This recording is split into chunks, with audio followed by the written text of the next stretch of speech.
Hello students, मैं Ravindra sir आपका अपना यूट्यूब चैनल विजन इंस्टीट्यूट पर आपका स्वागत करता है।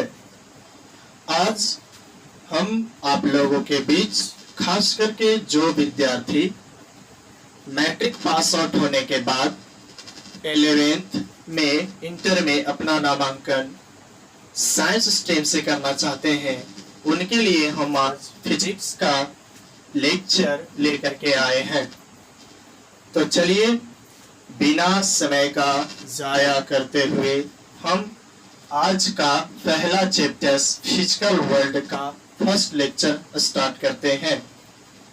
सबसे पहले हम आप लोग को बता देना चाहते हैं कि वीडियो के अंत तक बने रहें, तब जाकर के आपको वीडियो समझ में आएगा। ये ना कि बीच में ही वीडियो छोड़ करके चले जाए।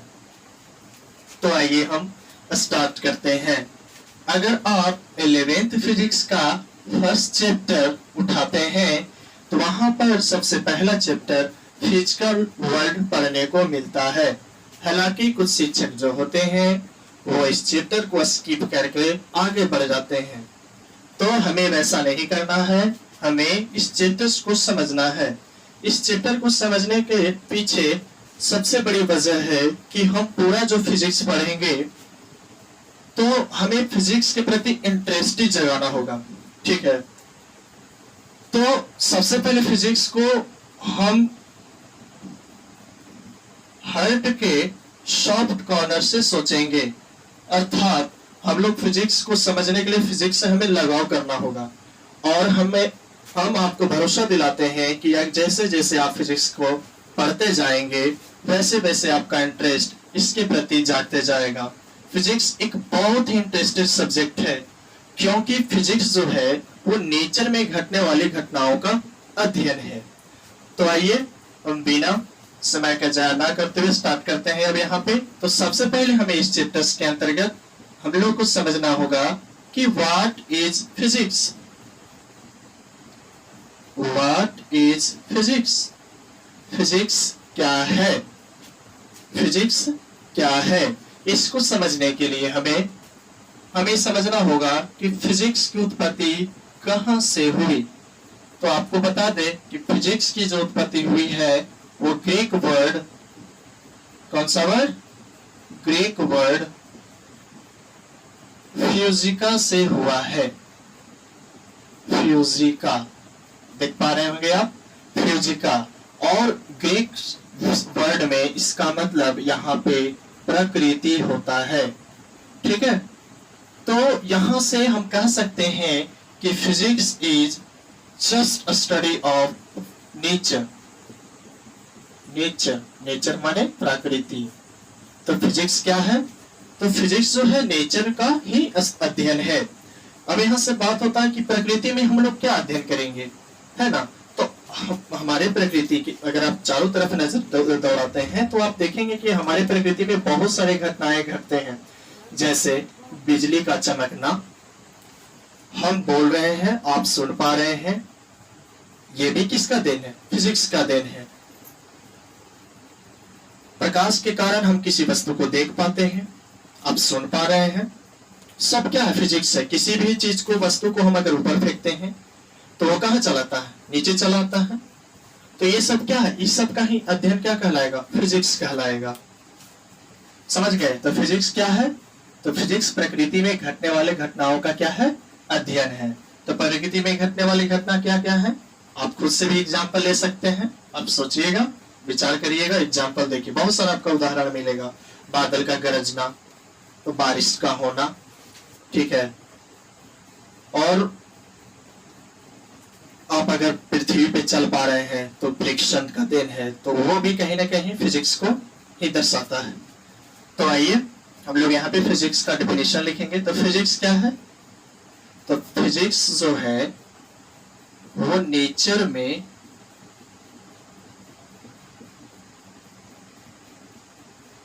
घटने वाले घटनाओं का नियमों एवं सिद्धांतों के रूप में अध्ययन है। समझ गए बात को, है ना? तो हम लोग फिजिक्स पढ़ेंगे, हाँ, नेचर में घटने वाले घटनाओं का अध्ययन करेंगे, लेकिन किसके रूप में? तो पहले उसको क्या करेंगे हम लोग? लॉ और प्रिंसिपल के रूप में उसको क्या करेंगे? व्यक्त करेंगे, ठीक है? तब जाकर के हम लोग फिजिक्स का मतलब समझ पाएंगे। तो आइए अब इसके आगे देखते हैं। फिजिक्स समझ गए? फिजिक्स क्या है? तो नेचर में घटने वाले जितने भी तमाम घटनाएं हैं प्रकृति में हमारे चारों तरफ, ठीक है, उसका ही नियमों और सिद्धांतों के रूप में अध्ययन है। तो चलिए आगे बढ़ते हैं। अब हम लोग देखते हैं यहाँ पे कि फिजिक्स और अगला पॉइंट है, what is relation between what is relation between physics and mathematics, ठीक है, यानी कि भौतिकी और रसायन मैथमेटिक्स में क्या संबंध है, दोनों के बीच हमें ये बताना है। तो देखिएगा यहां से लिखते हैं हम कि physics is incomplete. Physics is incomplete without physics. उसी प्रकार से यहां से हम कह सकते हैं mathematics is jobless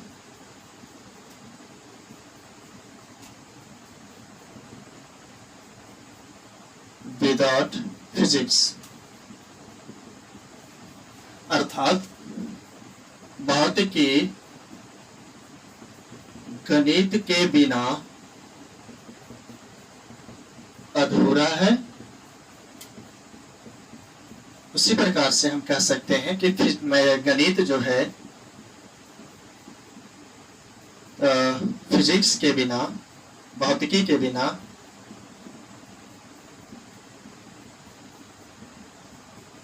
फिजिक्स के बिना क्या है? बेरोजगार है। अब इस बात को समझने के लिए आपके सामने देखिए कि एग्जाम्पल देते हैं। पहले हमें यह समझना, भौतिकी गणित के बिना अधूरा। एक एग्जाम्पल हम लेते हैं छोटा सा, जैसे मान के चलिए अब जो 10 क्लास में पढ़ चुके हैं, किसी चालक से जिसका प्रतिरोध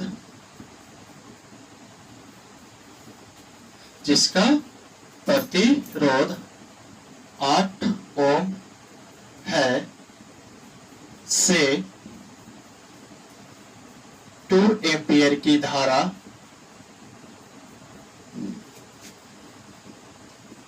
प्रवाहित किया जाता है।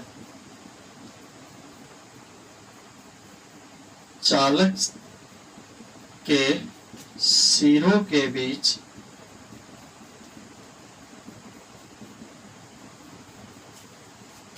क्या विभवांतर होगा? आइए, तो यहाँ पर अगर आप जान रहे होंगे तो आप इसे सोल्व कर पाएंगे। इसको हम बनाएंगे ओम के नियम से, V बराबर में आई आर। अब यहाँ से देखिएगा ये जो फॉर्मूला हम यहाँ पे लिखे हैं, V बराबर आई आर, यहाँ पर देखिए तो आई गुना आर है ना, और यहाँ से देखिए बराबर मल्टीप्लीकेशन है यहाँ पे। अब यहाँ पे क्या करेंगे हम? धारा और प्रतिरोध का मान, ये धारा है ये प्रतिरोध है, रखिए यहाँ पे 2 इंटू में 8, तो 8 दूनी के 16, विभवांतर का मात्रक वोल्ट होता है। तो यहाँ पर जो आपसे कहा है कि विभवांतर का मान निकालिए, तो यहाँ पर कितना लाए? 16 वोल्ट। कैसे लाए देख रहे हैं? इस प्रकार से लाए। तो कहीं ना कहीं यहाँ पर क्या मैथमेटिक्स लग रहा है ना? अगर यहाँ से मैथमेटिक्स को निकाल देते हैं तो क्या हम ये कैलकुलेशन कर पाएंगे? हाँ, जहां पर भी कैलकुलेशन आ रहा है इसका मतलब वहां पर क्या मैथमेटिक्स का रूल भिड़ेगा। ठीक है, तो हम कह सकते हैं कि फिजिक्स जो है उसका वो इनकम्प्लीट है, यानी अधूरा है, किसके बिना। Physics is incomplete without of mathematics, गणित के बिना क्या है, अधूरा। उसी प्रकार से यहाँ पर क्या लिखे हैं कि mathematics is jobless without physics. समझ गए बात को। तो यहाँ पर हम कह सकते हैं कि गणित के बिना भौतिकी क्या है, अधूरा, इस एग्जाम्पल के थ्रू। उसी प्रकार से अगर कोई मैथमेटिशियन है और वो बहुत सारा मैथमेटिक्स जान रहा है, लेकिन अगर उसका कहीं पे यूज नहीं होता, ठीक है, तो उसका फिर कह सकते हैं कि वो मीनिंगलेस यानी कि बेरोजगार रह जाएगा। हाँ, तो समझ गए आप what is relation between physics and mathematics. यहाँ पर एक बात और कह सकते हैं कि अगर फिजिक्स साइंस का किंग है, फिजिक्स साइंस का किंग है, तो मैथमेटिक्स क्या है, साइंस का क्वीन है। ठीक है, समझ रहे हैं बात को। तो आइए आप समझ पा रहे होंगे कि भौतिकी और मैथमेटिक्स में क्या संबंध है। तो आप यहाँ से एक बात और समझ लीजिए कि आपको भौतिकी अगर समझना है तो आपका मैथमेटिक्स का भी ज्ञान होना बहुत ही क्या है, जरूरी है। तो मैं आशा करता हूं कि आप मैथमेटिक्स पर भी ध्यान देंगे, चाहे वो बायो के स्टूडेंट्स हो चाहे वो मैथ्स के स्टूडेंट्स हो, आपको मैथमेटिक्स आना चाहिए। ठीक है, तो आइए आगे बढ़ते हैं।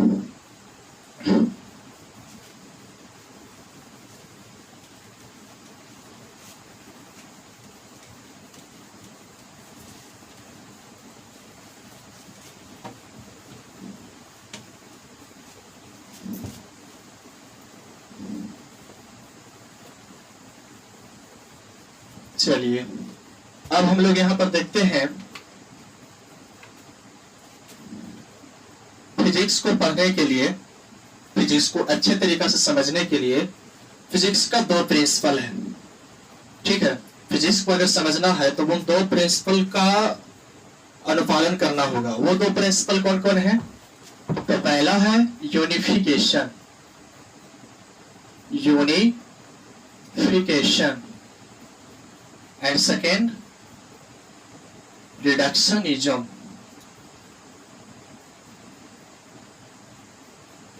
यूनिफिकेशन एंड रिडक्शनिज्म आपको देखने से पता चल रहा होगा कि बहुत हार्ड चीज है, नहीं, वैसी कोई बात नहीं है। आप बहुत ही इसका सिंपल सा अर्थ है, यूनिफिकेशन रिडक्शनिज्म। यूनिफिकेशन के अंतर्गत क्या होता है कि देखिए हमारे प्रकृति में घटने वाले कुछ ऐसे घटनाएं, बहुत सारे ऐसे घटनाएं हैं, कुछ मतलब कि एक चीज अगर जान गए, एक प्रिंसिपल को अगर जान गए, एक लॉ को अगर आप जान गए, तो आप तमाम चीजों के बारे में अब समझ पाइएगा। जैसे देखिएगा यूनिफिकेशन का मतलब हम समझा रहे हैं। जैसे देखिए प्रकृति में घटने वाले घटनाओं में एक ये है कि अगर इस मार्कर को हम क्या कर रहे हैं, फेंक रहे हैं, ठीक है, इस मार्कर को हम फेंके यानी कि इसका क्या हुआ, फ्री फॉल है ना। इसके अलावे अगर हम बात करें कि ग्रह का सूर्य के चारों तरफ घूमना, ग्रह का सूर्य के चारों तरफ क्या करना, घूमना। इसके अलावे हम कह सकते हैं कि ग्रह के चारों तरफ, ग्रह के चारों तरफ किसका, उपग्रह का घूमना यानी सैटेलाइट का घूमना। तो ये तीन जो हम लोग घटनाओं का बात किए, ये सिर्फ और सिर्फ एक ही लॉ के द्वारा क्या हो जाता है, इसका आप स्टडी कर पाएंगे। वो कौन कौन है, सबसे पहले लिखिए, यहाँ पे घटना का नाम लिख देते हैं, आप देख पाइएगा यहाँ पे। पहला एक घटना लिए हैं, फ्री फॉल ऑफ, क्या ले लें, मार्कर, कोई फल का नाम ले लेते हैं, मैंगो, मैंगो इमेज। फिर एक घटना और ले लेते हैं, motion of planet around sun. एक घटना और,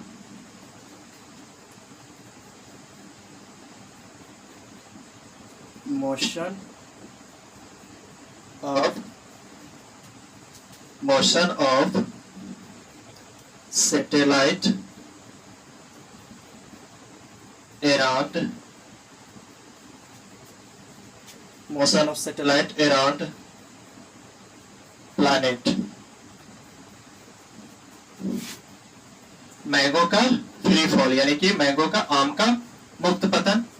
motion of planet around sun अर्थात सूर्य के चारों तरफ ग्रहों की गति। Motion of satellite around planet अर्थात ग्रहों के चारों ओर उपग्रहों की गति।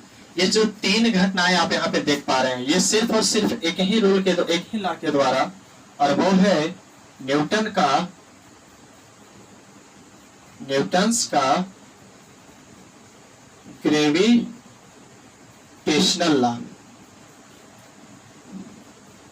है ना। न्यूटन का ग्रेविटेशनल लॉ के माध्यम से ही तीनों आपका क्या हो जाएगा, क्लियर हो जाएगा, अगर ये आप इस रूल को समझ लें। जिसमें ये है कि अगर दो बॉडी है जिस एक का द्रव्यमान m1 एक का द्रव्यमान m2, जिनके बीच की दूरी क्या है, r है, ठीक है, तो यहाँ पर क्या हो जाता है कि यहाँ पर ब्रह्मांड का कोई भी वस्तु जो रहता है यूनिवर्स का, वो एक दूसरे को क्या करता है, आकर्षित करता है। तो यहाँ पर इसे रूल आ गया। विस्तार से हम लोग पढ़ेंगे, जैसे जैसे आगे बढ़ेंगे वैसे इस चैप्टर का जब बारी आएगी तो यहाँ से इस लॉ के द्वारा ये तीनों का तीनों फिनोमेनन का क्या हो गया, समापन हो गया, यानी कि बढ़िया से समझ पाइएगा। तो यूनिफिकेशन क्या है, तो यूनिफिकेशन कुछ नहीं है, फिजिक्स का ढेर सारे लॉ को, सॉरी फिजिक्स के नेचर में घटने वाले ढेर सारे घटनाओं को, ठीक है, एक सिंपल, है ना, रूल के द्वारा क्या करना, समझ लेना, ठीक है, अध्ययन कर लेना, ये क्या कहलाएगा, यूनिफिकेशन। तो आशा करते हैं आप यूनिफिकेशन का मतलब समझ लिए होंगे, ठीक है। अब आगे बढ़ते हैं हम लोग यहाँ पे। रिडक्शनिज्म का मतलब क्या है, तो जस्ट इसका उल्टा है। यूनिफिकेशन में क्या कर रहे थे कि ढेर सारे घटनाओं को हम शॉर्ट फॉर्म में करके और एक रूल के द्वारा ही उसको क्या कर रहे थे, डिवाइड कर दे रहे थे। अब यहाँ पे रिडक्शनिज्म जस्ट इसका उल्टा हो जाएगा, ठीक है। जैसे देखिएगा, रिडक्शनिज्म को समझने के लिए हम एक एग्जांपल देंगे। जैसे आप 10th क्लास में आपका विद्युत धारा का चुंबकीय प्रभाव अर्थात magnetic effect of electric current में वहां पर आप देखे होंगे, डायनेमो पढ़े होंगे, डायनेमो जिसको क्या बोलते हैं, जनित्र बोलते हैं हिंदी में। जनित्र क्या है तो बता पाइएगा, जनित्र का मतलब क्या होता है। जनित्र एक युक्ति है, कैसा युक्ति है, तो विद्युत युक्ति। ये क्या करता है, तो सिंपल है कि मैकेनिकल एनर्जी को यानी कि यांत्रिक ऊर्जा को क्या करता है, विद्युत ऊर्जा में चेंज कर देता है। डायनेमो का मतलब क्या है, तो यांत्रिक ऊर्जा को, इसमें टरबाइन लगा रहता है वगैरह वगैरह, आप पढ़े होंगे बहुत बढ़िया से। आपका उसमें भी है, फिर जो लास्ट का सोर्स ऑफ एनर्जी है उसमें भी पढ़ना है, बढ़िया से पढ़ना है।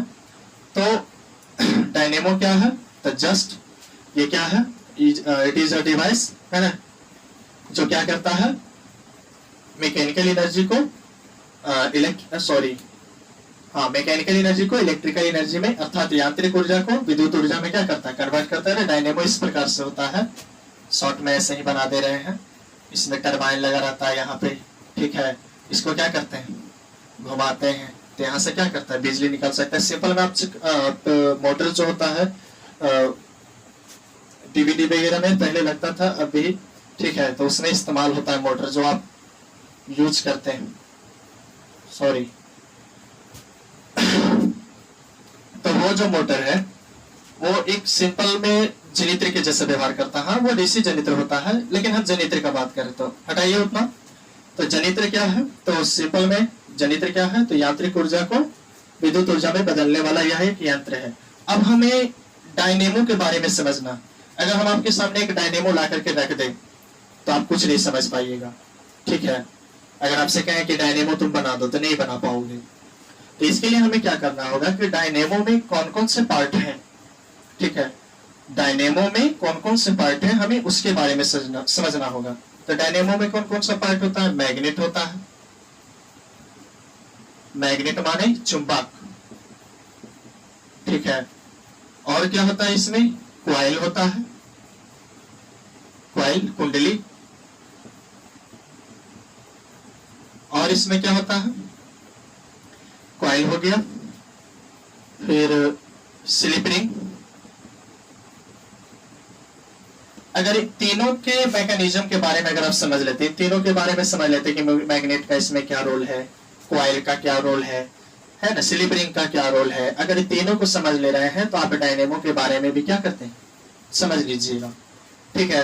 तो यहां से रिडक्शनिज्म का मतलब आप यही समझ जाइए कि अगर किसी भी कॉन्सेप्ट को समझना है, किसी भी डिवाइस को अगर समझना है, किसी भी कॉन्सेप्ट को लॉ के समझना है, तो उसको सबसे पहले क्या करना होगा, उसके छोटे छोटे पार्टिकल में क्या करेंगे, उसको तोड़ेंगे। ठीक है, और तोड़ने के बाद उन कंस्टिट्यूएंट पार्टिकल को हम लोग क्या करेंगे, समझेंगे, तब जाकर के हम इस बड़े चीज को क्या करेंगे, समझेंगे। तो रिडक्शनिज्म क्या है? तो रिडक्शनिज्म एक अटेम्प्ट है। कैसा अटेम्प्ट है? तो डिवाइस जो है या शॉर्ट फॉर्म छोटे रिडक्शनिज्म क्या है? तो यही का अटेम्प्ट है। कैसा अटेम्प्ट है? तो एक चीजों को समझने के लिए, बहुत बड़े कॉन्सेप्ट को या कह सकते हैं किसी कॉन्सेप्ट को समझने के लिए, किसी भी डिवाइस को समझने के लिए सबसे उसके कंस्टिट्यूएंट पार्टिकल को यानी कि उसके अवयवी भागों को क्या करना होगा, समझना होगा।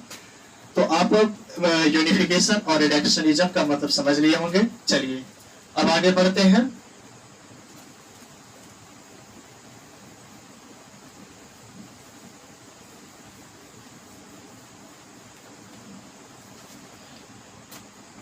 अब यहाँ पर देखेंगे हम लोग फिजिक्स एंड टेक्नोलॉजी। अगला पॉइंट, फिजिक्स एंड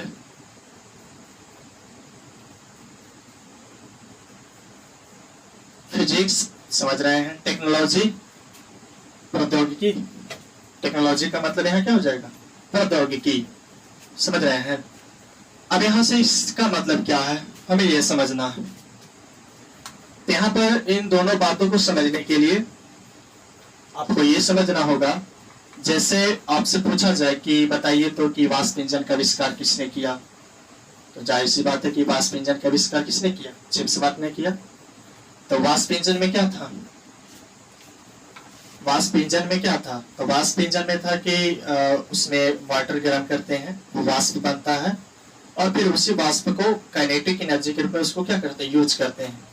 ठीक है, तो यहाँ पे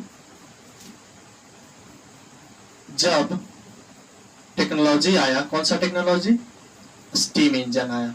स्टीम इंजन यानी कि वाष्प इंजन। ठीक है, स्टीम इंजन जब आया तो इससे बहुत सारी परेशानियों का सामना करना पड़ रहा था। तो लोगों ने क्या किया कि स्टीम इंजन को कन्वर्ट कर दिया डीजल इंजन में। इससे क्या हुआ, इससे क्या हुआ कि मुश्किलें कम होने लगी। ठीक है, तो यहां से स्टीम इंजन से डीजल इंजन बना दिया गया। किसके अध्ययन से? तो फिजिक्स के अध्ययन से। कौन से फिजिक्स के? तो उस चैप्टर्स का नाम है थर्मोडायनेमिक्स। जब शुरुआत में जब ये स्टीम इंजन बनाया गया तो इसमें मतलब कोई विशेष फिजिक्स नहीं लगाया गया, लेकिन जब मुश्किलें होने लगी तब वहां से एक नए फिजिक्स का उदय हुआ। फिजिक्स के एक नए ब्रांच का उदय हुआ जिसमें हम लोग क्या देख पा रहे हैं, थर्मोडायनेमिक्स। जब ये थर्मोडायनेमिक्स पढ़ा गया, देखिएगा बारी बारी से, जिस चैप्टर के जैसे जैसे बारी आएगा उस चैप्टर्स में पढ़ाया जाएगा। तो यहाँ से थर्मोडायनेमिक्स चैप्टर्स जैसा ही अध्ययन किया गया तब बना दिया गया क्या, डीजल इंजन। यानी यहां से कह सकते हैं कि नए टेक्नोलॉजी से, नए टेक्नोलॉजी से या कह सकते हैं नए टेक्नोलॉजी लाने के लिए, ठीक है, को लाने के लिए क्या करना पड़ेगा, फिजिक्स का अध्ययन करना पड़ेगा। यानी कह सकते हैं कि न्यू फिजिक्स का क्या होता है, का उदय होता है। समझ गए बात को? तो नए टेक्नोलॉजी को लाने के लिए फिजिक्स का अध्ययन करना पड़ेगा, या कह सकते हैं न्यू फिजिक्स का क्या करना, उदय होगा। ठीक है, इसी प्रकार से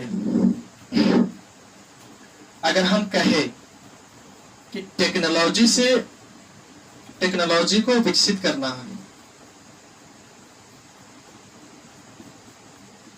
जैसे देखिएगा आप एक चैप्टर से electro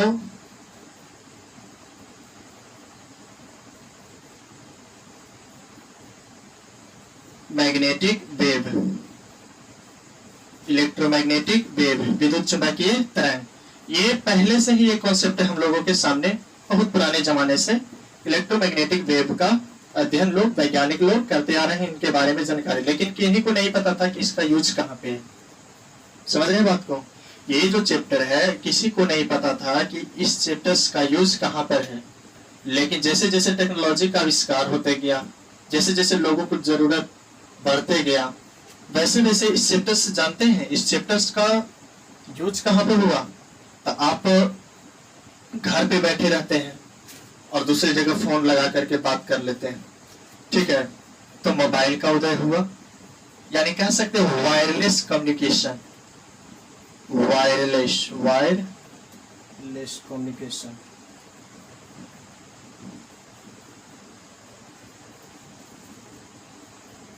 wireless communication, internet, mobile, ठीक है, ये सब। वैसा ही एक चैप्टर्स और सेमीकंडक्टर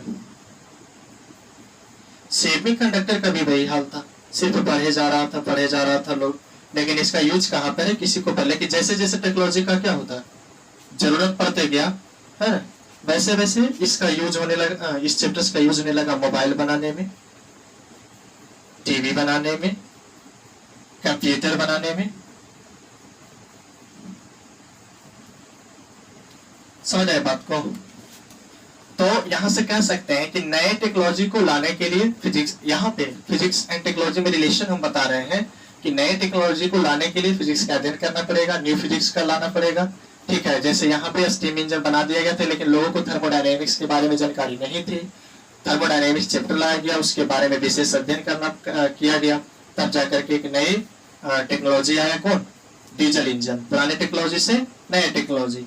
उसी प्रकार से यहाँ पर आपको दिखा रहे हैं हम इलेक्ट्रोमैग्नेटिक वेव, विद्युत चुंबकीय तरंग, इसका भी लोग सिर्फ अध्ययन किए जा रहे थे, लेकिन जैसे लोगों की जरूरत बढ़ी वैसे वैसे यहाँ से बन गया क्या? Wireless communication. इसमें क्या है, तो आप घर बैठे क्या कर रहे हैं, इंटरनेट के माध्यम से कुछ भी सर्च कर ले रहे हैं, आप इंफॉर्मेशन इकट्ठा कर पा रहे हैं, है ना, घर बैठे आप किसी से बातें कर ले रहे हैं, है कि नहीं? वायरलेस यानी कि बिना तार का। अब यहाँ पे सेमीकंडक्टर का भी वही हाल था, इसके अंतर्गत विशेष चीज यहाँ पे सेमीकंडक्टर में खास करके सिलिकॉन के बारे में पढ़ना है, सिलिकॉन चिप्स, ठीक है। तो इसमें भी वही कि सिर्फ पढ़े जा रहा था, लेकिन जैसे जैसे लोगों की जरूरत बढ़ा वैसे वैसे क्या बन गया, इससे मोबाइल, टीवी, कंप्यूटर। तो यहाँ पे अब हम यहाँ पे क्या कर सकते हैं कि न्यू फिजिक्स से, या कहिए लिख दीजिए, न्यू फिजिक्स से टेक्नोलॉजी का, यहां नहीं दिख पा रहा होगा आपको,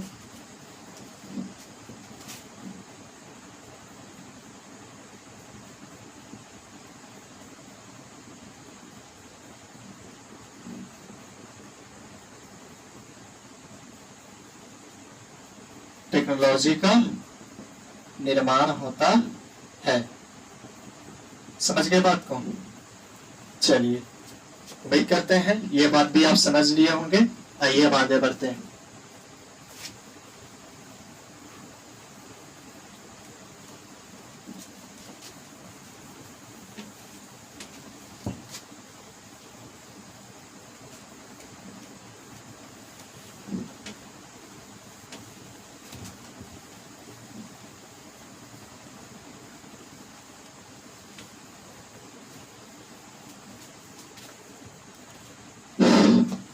अब हमें समझना है स्कोप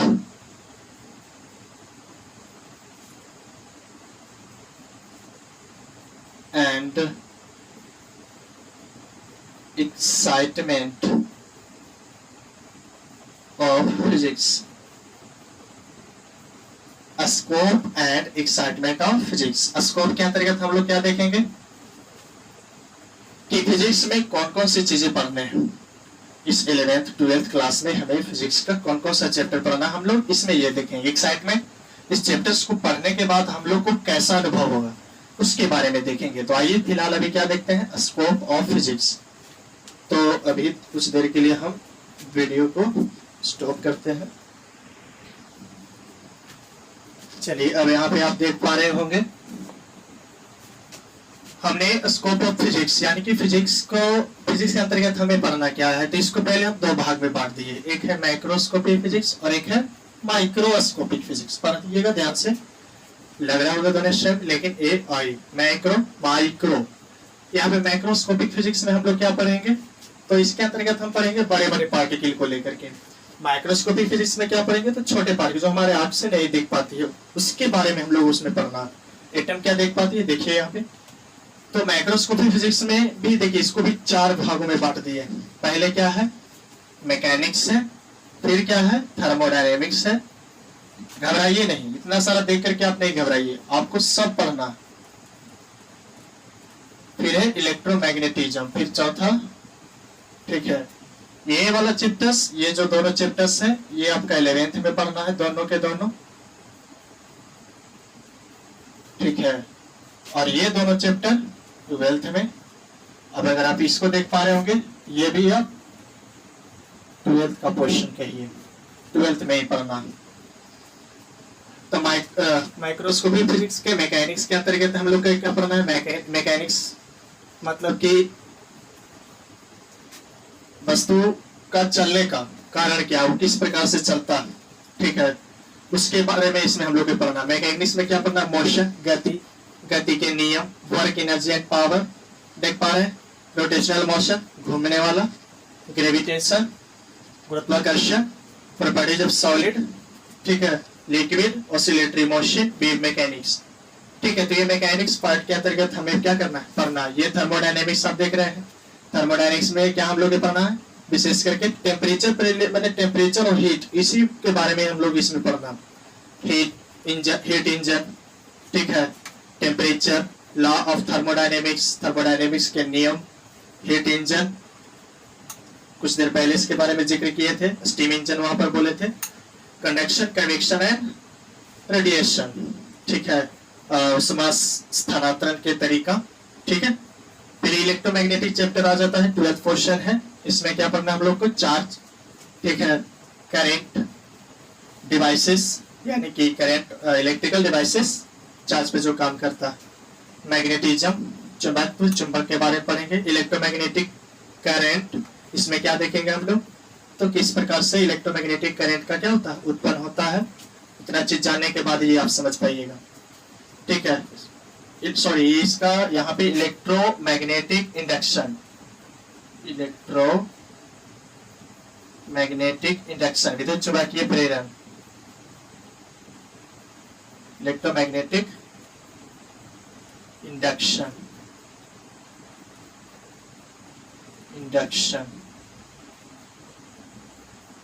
फिर है नेक्स्ट चैप्टर अल्टरनेटिंग करें, फिर है इलेक्ट्रोमैग्नेटिक वेव, हमें इनके बारे में यहाँ पे पढ़ना।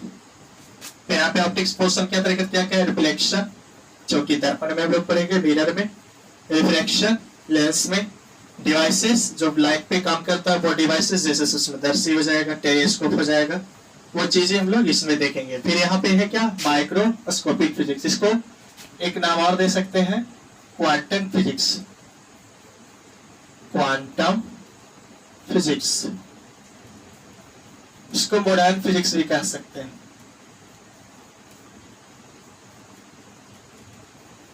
मॉडर्न फिजिक्स, ठीक है। तो मॉडर्न फिजिक्स यानी माइक्रोस्कोपिक क्वांटम फिजिक्स, इसमें क्या हम लोग को देखना है, एटम के बारे में, परमाणु के बारे में देखना है, परमाणु का स्ट्रक्चर वगैरह, नेचर ऑफ इलेक्ट्रॉन का बिहेवियर, नेचर ऑफ फोटोन यहाँ पे प्रकाश का पार्टिकल, लाइट का पार्टिकल, सेमीकंडक्टर, अर्धचालक हम लोग को इसमें देखना। अब अगर इतने चैप्टर्स आप अगर सही से पढ़ रहे हैं तो इसके बाद आपको क्या होगा कि आपके अंदर एक अलग सी भावना जागेगी, है ना। जैसे किसी बच्चे को अगर वो टॉफी को लेकर के ना खुश है, अगर उसके हाथ में अगर टॉफी दे दिया जाए तो वो क्या हो जाएगा, खुश हो जाएगा।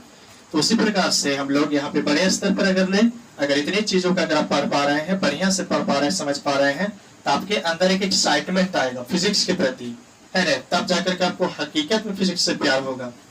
तब यहाँ से क्या होगा, तो आपके अंदर एक्साइटमेंट आएगा, और इससे क्या होगा कि आपके चारों तरफ की जो घटने वाली घटनाएं हैं, ठीक है, आप उसको बढ़िया से आप समझ पाइएगा, ठीक है। जैसे आप बच्चे में क्या करते थे कि एक ग्लास ले लेते थे।